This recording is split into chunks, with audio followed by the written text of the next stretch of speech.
Hi, good morning everyone. My name's Akhigre Edison Osega, and here is my son Omofowan Godswill Akhigre. My son is 3 years old and he was born with a severe hearing loss, which made him unable to hear and speak. So we found out that about when he was 2 years plus. So I decided to come over to India, to Marengo Asia Hospital in Faridabad for treatment. So when we came here, they did all the necessary tests required and the surgery has been done. And I'm very happy now that my son is going to recover and be able to say something and hear. I really appreciate the hospital and I appreciate everybody who has made this possible. And I thank you so much.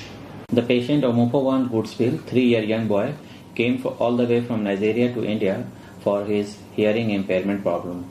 The patient was unable to speak, unable to hear, and he has no vocabulary in his mind. So he came all the way here and we did the initial investigation for the HRCT temporal bone and MRI of brain, and it was concluded that the patient has a profound hearing loss. And the patient was advised the cochlear implant, and the patient was given all the choices of all the company of the implant, and finally we settled down to the metal implants.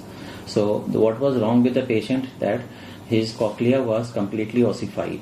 So on both the sides it was very difficult cochlea, and insertion of electrode could be the problematic thing. So we have chosen the compressed electrode, and we placed the electrode, and all the 12 electrodes were placed in the cochlea, and now the patient was having the switch on of the implant, and patient developed the initial responses for the hearing.